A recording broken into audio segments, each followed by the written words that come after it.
In this video, we're gonna talk about the law of assumption, what it is, how it really works, and how you can apply it to transform and better your life. So let's go. The law of assumption is something that has been made very famous by the mystic teacher Neville Goddard. And right now, Neville Goddard is extremely popular on YouTube and social media. I think he is a modern mystic. He's passed away a couple of years ago, a couple of decades ago, but his teaching now is becoming ever so more popular. And for a good reason, because it can truly transform your life. Now, on the internet, there is always a debate about something. And there is one debate right now about the law of assumption versus the law of attraction. What it is, who's right, who's wrong, what's best, and so on. And in my opinion, it's a nonsense debate. Because when you truly understand the essence of those teachings, they're both saying the same thing. The law of assumption and the law of attraction are saying the same thing. So for example, you attract in your life what you are. Not what you want, but what you are. And what you are is a result of your assumptions. And those assumptions became beliefs and convictions that created your self-image, your self-concept. And based on this self-image and self-concept that you have, that identity that you have about yourself, we could say that you created and that you have right now a vibrational identity, a certain frequency that is then creating, attracting, manifesting people, things, and experience into your life. So as you can see, we can tie up both of those concepts into the same thing. Because the law of assumption is nothing more than the law of consciousness.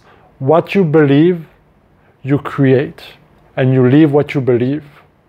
And in essence, if we keep it extremely simple, that's all it is. It's about becoming aware of the assumptions, the beliefs, our state of consciousness, because this is the true cause of our experience. And Neville Goddard was an advocate in changing your state of consciousness in order to match the life situation that you desire.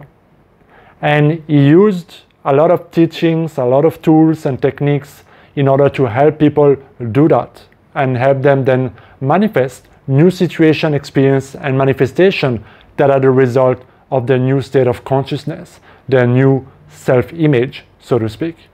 And one of his favorite ways to do that, one of his best tools, was his use of what he says, the wonderful human imagination. Because the human imagination, that gift that we all have to create things, to imagine things, is the most powerful tool. It's the most powerful way for you to create and accept the assumptions of what you want. And this is so important when you understand the law of assumption.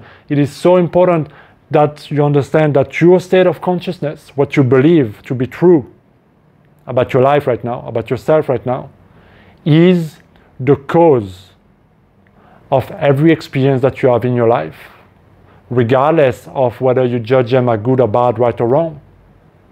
And so all of his teaching was to look in at what created your life conditions without judgment, but then to go beyond that, beyond the appearances of what we see around us, and to imagine greater, to think greater, to become greater. And to do that through the use of your own imagination. As you visualize and imagine things and embody the feeling, you are creating an assumption in your mind of a new reality. And if you do it with consistency and repetition, the subconscious mind will at some point just take it and act on it. And that's how things start to fall into place. You start to behave differently, you start to vibrate differently, you start to be a different person. And then all of a sudden, all those things leads to a very different outcome, very different result, and over time, a very different life. And one of my favorite quotes from Neville Goddard is actually this: man's greatest delusion is his conviction that there are causes outside of his state of consciousness that create his life. And so if we look at this from a different perspective, and if we keep it extremely simple, we can see that science and so many experiments have already been done on the power of suggestion, the power of assumption. We call it a little bit different, for example, placebo and nocebo. we know now through so much medical research that if we do give a medicine to somebody and we told them that this is great, it's going to help them, it's going to fix them, it's going to do amazing things for them, and that person accepts that suggestion, that assumption, that belief, their body will respond to it, even though the pill was nothing more than sugar. And what that means is that the mind responded to that suggestion, to that assumption, and because the mind assumed that this is going to heal me, the body responded and started to heal itself. And so we have tremendous amount of amazing, actually super amazing and interesting research that goes into this. For example, there's this doctor who's done a great studies on knee surgery. And so he took two groups of patients that needed to have knee surgery for the same problem. And on one group, he performed a normal surgery. Whatever they need to do, usually to fix the knee, he will do that with them, all right? And then he will observe the recovery speed, after effect, and so on. And then he would take the second group, and instead of doing the full surgery, he would just open them up, close them up, so there's that scar, right? And then he would tell them that the surgery was successful, when in fact, he did not do anything past the opening and closing. And the result were almost, to a very, very, very little extent, almost identical. So it's pretty mind-blowing how amazing the mind works once we assume and believe in certain things. And this is where the law of assumption is so powerful, but also so frustrating at times, is that how do I create this assumption that is going to create the result that I want in my life? And a lot of people struggle there. And this is where you see all those tools and techniques and weird stuff on the internet about, do this, do that, write it down 72 times, or speak about it for 90 seconds, or journal it, burn it. Like you see crazy stuff that people tell you to do in order to create that assumption.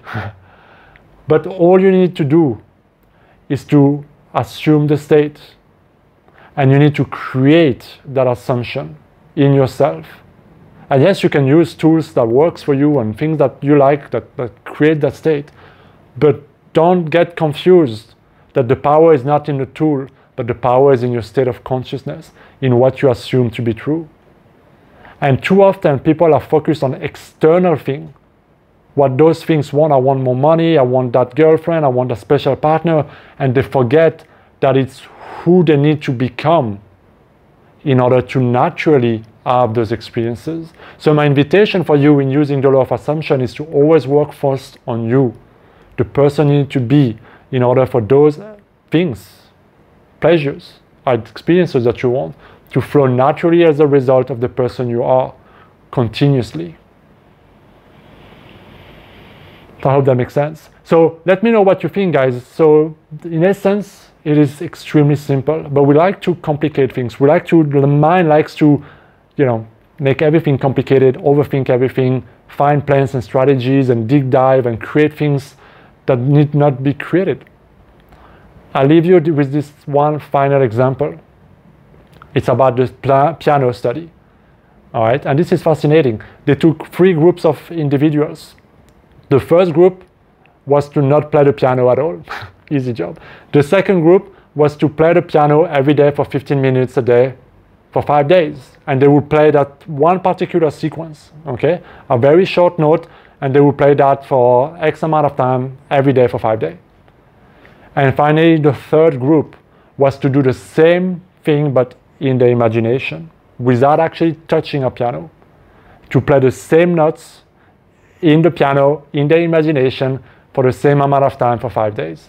And after 5 days, they measure the muscle tone, they measure the brain activity, and they actually measure whether the person, each group were able to play the piano better as a result. Of course, the first group didn't change at all because they didn't do anything. The second group grew, of course, they became better, they could play very well that specific notes. And the third group was where everything became extremely interesting, because there too, the muscle tones here, the muscle strength, the brain activity was extremely similar and identical to the group number 2. That means that through their imagination, their mind thought it was reality and acted and responded on it, and they were able to play the piano. So your imagination creates reality if you can accept that what you have in your imagination is true. And in order for you to do that, I strongly invite you guys to check out my other videos on how to use your imagination to change your self-image, to manifest the things that you want, and do it with repetition, because the moment you have it and the moment you do it, at some point, boom, it will become true for you, and your subconscious mind will just take it, and you'll be amazed by how it just unfolds. So that's my take on the law of assumption, guys. Let me know if you like those kind of videos, if you want to know more, if you have questions, write them down in the chat, let me know. I value and I enjoy your opinion, guys. So I will see you next time. Be well.